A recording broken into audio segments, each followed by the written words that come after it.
नमस्कार साथियों, इस वक्त की सबसे बड़ी अपडेट किसान भाइयों के लिए खास करके बहुत अच्छी खुशखबरी है। ये बताना चाहेंगे इस साल के अंतरिम बजट में जो कि वित्त मंत्री निर्मला सीतारमण है, उन्होंने किसानों के लिए बहुत बड़ी खुशखबरी, बहुत बड़े तोहफे के लिए सौगात दी है। जी हाँ, पूरी जानकारी इस वीडियो में जानेंगे। उससे पहले आपको बता दें आज के गेहूं के भाव जो कि बढ़े हैं और कई राज्यों में, कई मंडियों में गेहूं की जो भाव है, गेहूं के जो भाव है उनमें उतार चढ़ाव देखने को मिला है। बता दें आपको आज के गेहूं के भाव जो कि 2600 रुपये से 3260 रुपये प्रति क्विंटल पर पहुंचा है।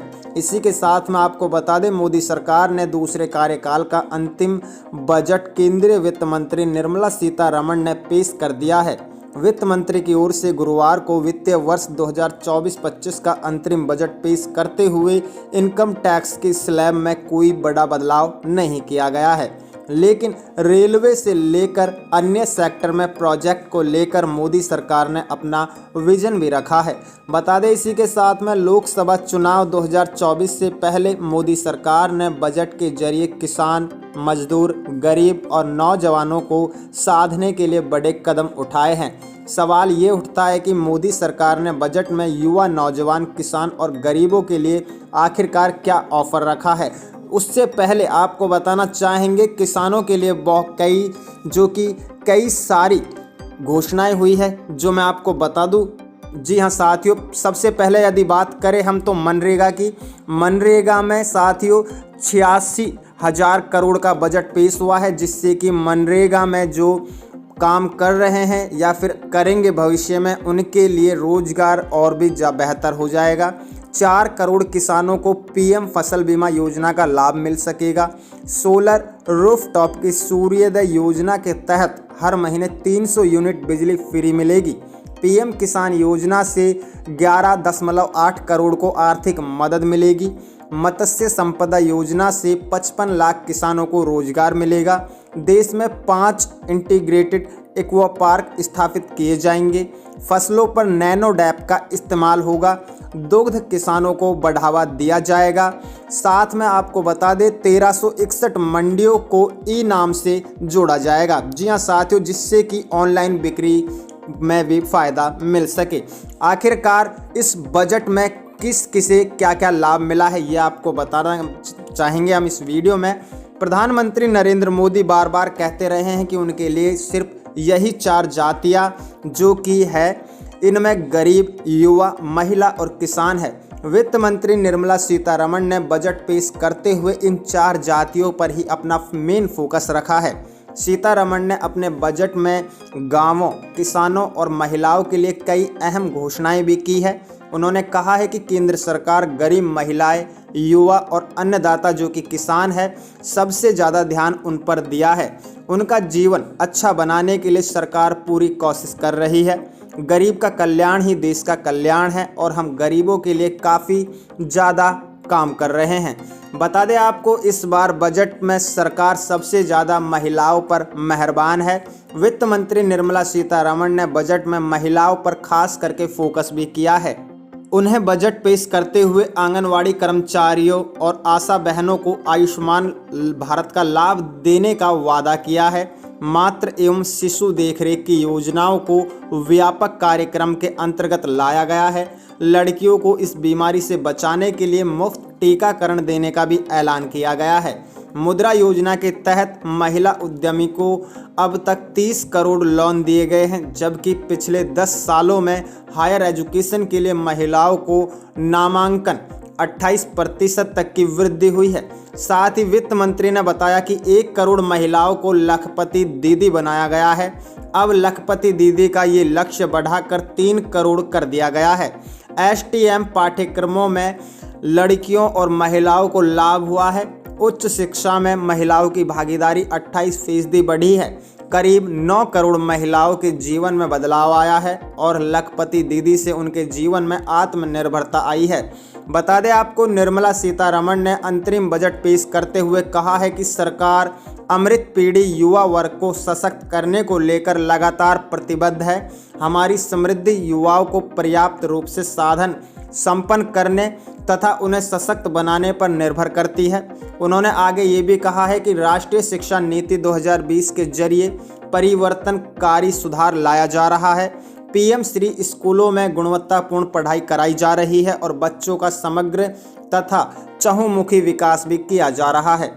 उन्होंने कहा है कि पीएम विश्वकर्मा योजना के जरिए 18 व्यापारों में शामिल कलाकारों और शिल्पकारों को शुरू से अंत तक हर संभव मदद की जा रही है।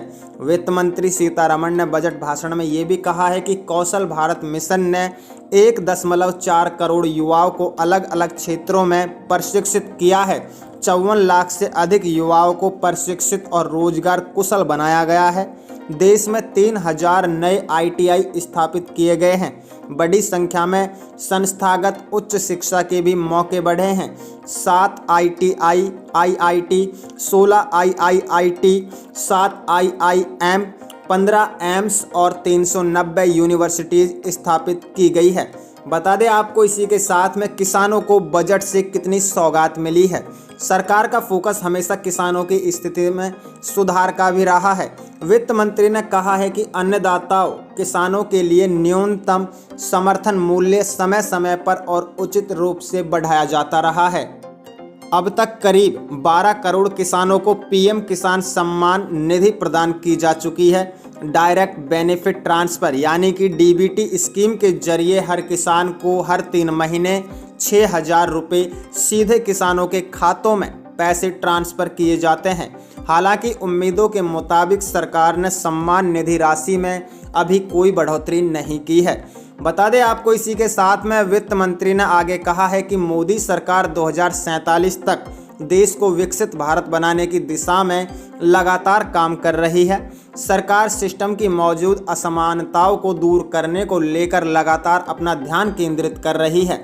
सरकार का जोर नतीजों पर है जिससे सामाजिक और आर्थिक तौर पर बदलाव लाया जा सके। सरकार के लिए सामाजिक न्याय एवं प्रभावी और जरूरी मॉडल है। वित्त मंत्री ने अपने भाषण में नैनो DAP का ऐलान करते हुए कहा है कि इससे देश के किसानों को फायदा मिलेगा। कृषि जलवायु क्षेत्रों में कई फसलों पर नैनो DAP का प्रयोग किया जा सकेगा। अभी तक खेती के लिए नैनो यूरिया का इस्तेमाल किया जाता था। हालांकि स्मार्ट तरीके से होने वाली खेतीबाड़ी में नैनो DAP अहम भूमिका निभाएगा। वित्त मंत्री ने आगे कहा कि 2013-14 से लेकर अब तक सी फूड निर्यात डबल हो चुका है। सरकार का कहना है कि कृषि क्षेत्र में मूल्य संवर्धन और किसानों की आय बढ़ाने के प्रयास तेज किए जाएंगे। पीएम किसान संपदा योजना से 38 लाख किसानों को फायदा हुआ है और 10 लाख रोजगार पैदा हुए हैं। बता दें आपको इसी के साथ में सरकार ने गरीबों पर भी पैनी नज़र रखी है। बजट को देखते हुए चुनाव से पहले सरकार ने गरीब लोगों का खास करके ख्याल रखा है। वर्तमान में पीएम आवास ग्रामीण के तहत 3 करोड़ घरों का निर्माण कराया जा रहा है। अब नई घोषणा के अनुसार 2 करोड़ और घर बनाए जाएंगे। इस योजना से गरीब लोगों को खास करके फ़ायदा होगा। उन्हें एक घर मिल सकेगा। सिर्फ गरीबों के लिए ही नहीं बल्कि मध्यम वर्ग के लोगों के घर खरीदने के मदद के लिए योजनाएं लाई गई है। बजट के अपनी प्रतिक्रिया में पीएम नरेंद्र मोदी ने कहा है, गरीबों के लिए हमने गांव और शहरों में 4 करोड़ से अधिक आवास बनाए हैं। अब हमने इस लक्ष्य को बढ़ाते हुए 2 करोड़ और नए घर बनाने का कर दिया है। यही नहीं, हमने 2 करोड़ महिलाओं को लखपति दीदी बनाने का लक्ष्य रखा था, जिसे बढ़ाकर अब 3 करोड़ कर दिया गया है। चुनाव में जाने से पहले सरकार ने 4 वर्गों के लिए बड़ा दांव खेला है और उनके कल्याण की बात करके सरकार ने मास्टर स्ट्रोक भी चला दिया है। कुछ लोगों का ऐसा कहना भी है। अब देखना है कि चुनाव में सरकार को इसका कितना फ़ायदा मिलता है और नरेंद्र मोदी जी आखिरकार चुनाव के बाद में क्या क्या फ़ायदा किसान और जो कि 4 जातियों के लिए मेन फोकस बजट में किया गया है, उनके लिए आखिरकार क्या क्या किया जा सकता है। जी हाँ, इस वीडियो को लाइक कीजिए, चैनल को सब्सक्राइब करें, बेल आइकन ऑन करें। जय हिंद।